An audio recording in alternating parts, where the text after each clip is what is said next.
بسم الله الرحمن الرحيم. السلام علیکم۔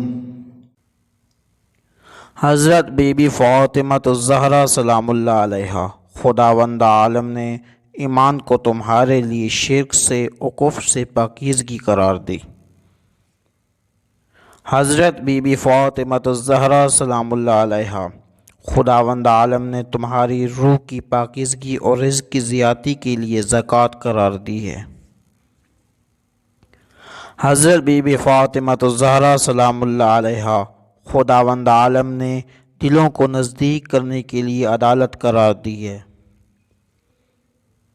حضرت امام علی علیہ السلام، جس نے اپنے کو پہچانا اس نے خدا کو پہچانا۔ حضرت امام علی علیہ السلام، جو شخص کسی قوم کے کسی فعل پر راضی ہو وہ اس شخص کی مانند ہے جو اس فعل میں داخل ہو، اور جو شخص باطل کام میں شریک ہوتا ہے وہ دو گناہ کرتا ہے۔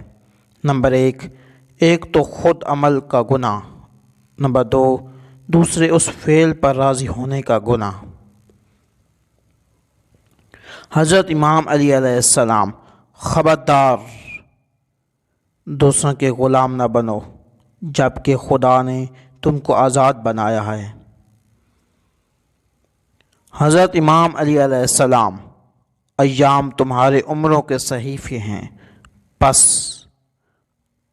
تم ان کو اپنے نیک اعمال سے پر کرو۔ حضرت امام علی علیہ السلام، ہفتہ اور جمعرات کے دن صبح سویرے کسی کام کو جانا برکت کا سبب ہے۔